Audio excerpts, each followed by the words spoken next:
मीत। अच्छा सुनना। क्या है? अरे तो सुनना। बोल ना। क्या? फिर से? अरे मैंने ट्राई किया पर मुझे नहीं ऐसा नहीं होगा। अनाया, क्या करती है तू अनाया? आई नो यार, हर बार सोचती हूँ ऐसा नहीं होगा पर मंथ एंड होते ही सब गायब है ना। मीत प्लीज यार, टांग मत खींच, मुझे प्लीज 200 रुपीज दे दे। मुझे एक बुक बाय करना है, वो जल्दी आउट ऑफ स्टॉक हो जाएगा। मैं तुझे नेक्स्ट मंथ रिटर्न कर दूंगी। वो सब तो ठीक है ना, लेकिन क्यों ना आज की सीरीज में हम इसी प्रॉब्लम का सोल्यूशन ढूंढें और अपने सभी फ्रेंड्स को भी बताएं। Hello friends and welcome to our how to video playlist on Mind Wars. मैं हूं मीत और मैं अनाया। और जैसा कि आप सब समझ ही गए होंगे कि आज के हमारे वीडियो का टॉपिक है how to identify your needs and avoid unnecessary expenses.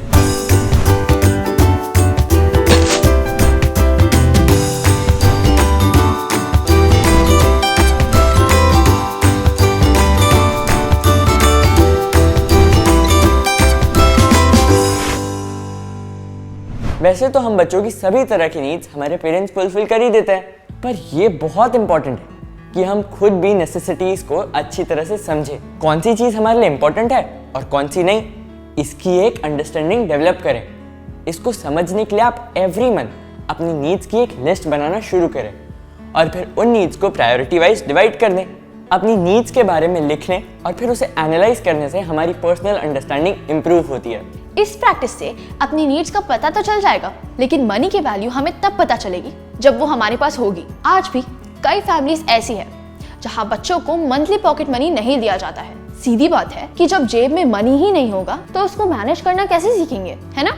इसलिए आज ही आप अपने पेरेंट्स से रिक्वेस्ट कीजिए कि आपको थोड़ा ही सही पर पॉकेट मनी देना शुरू करें। लेकिन पॉकेट मनी मिलने के बाद से हमारी रिस्पॉन्सिबिलिटीज और भी ज्यादा बढ़ जाती हैं। ये जरूरी है कि हम अपने पैसों को वाइजली स्पेंड करें।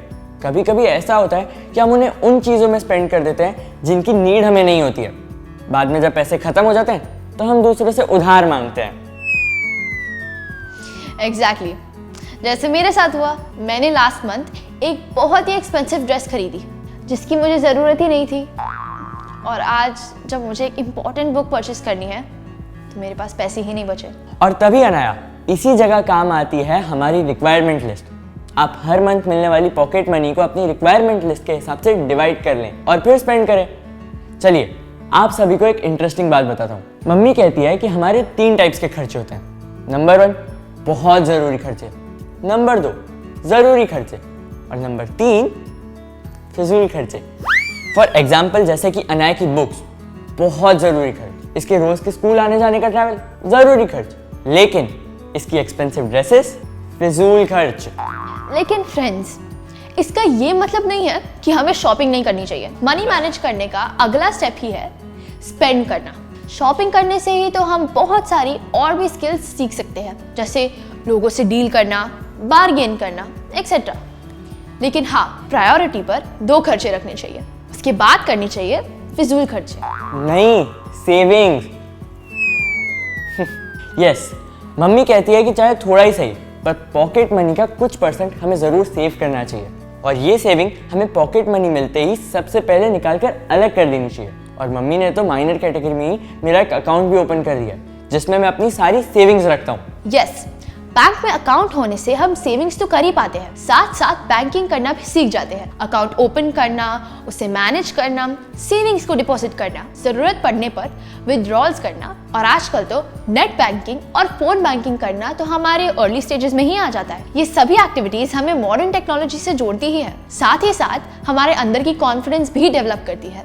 कॉन्फिडेंस अपने पैसों को मैनेज करने का। इतना ही नहीं, सेव करने के साथ साथ हमें उन्हें अलग अलग स्कीम्स में इन्वेस्ट करके बढ़ा भी सकते हैं। करेक्ट, लेकिन सेविंग्स तभी पॉसिबल है जब हम अपने अननेसेसरी एक्सपेंसेस को कम करेंगे। आपने ये भी नोटिस किया होगा कि अक्सर जब हम किसी मॉल या सेल टाइम में शॉपिंग करने जाते हैं तो ऑफर्स में हम फंस जाते हैं और ऐसी चीज़ें बाय करते हैं जो हमारे लिए काम ही नहीं आती है। इसलिए ये ज़रूरी है कि शॉपिंग पर जाते समय हमारा एक शॉपिंग लिस्ट लेकर जाए और उसके हिसाब से शॉपिंग करें।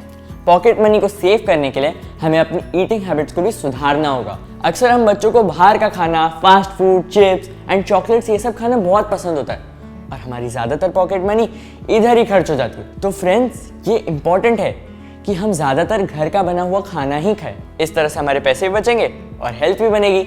मनी रिलेटेड मैटर्स को आप अपने पेरेंट्स से भी डिस्कस कर सकते हैं। वो भी आपको अपने एक्सपीरियंस से कई ऐसे टिप्स दे सकते हैं जिससे आप अपनी नीड्स को पहचान कर अननेसेसरी खर्चों को कम कर सकेंगे। मनी हैंडलिंग हमें इंडिपेंडेंट होने का एहसास कराती है। अपनी नीड्स और एक्सपेंसेस का बैलेंस बनाने से हमारे अंदर कॉन्फिडेंस बिल्डअप होता है, जो हर सिचुएशन में हमारे काम आता है। सो फ्रेंड्स, वी होप कि आज के इस वीडियो में आपने हमसे बहुत कुछ सीखा होगा। और अगर आप चाहते हैं कि इसी तरह हम आपको कुछ नया सिखाते रहे, तो बस जुड़े रहिए हमारे साथ और देखते रहिए हमारी super informative how to videos. Don't forget to like, share and subscribe our Mind Wars YouTube channel. जल्दी से प्ले स्टोर पर जाकर माइंड वॉर्स का नया ऐप डाउनलोड कीजिए। खेलिए बहुत सारे quizzes which bridge the gap between studies and your buddies और पाओ गेम्स खेलते खेलते स्टडी करने का मजा। So what are you waiting for?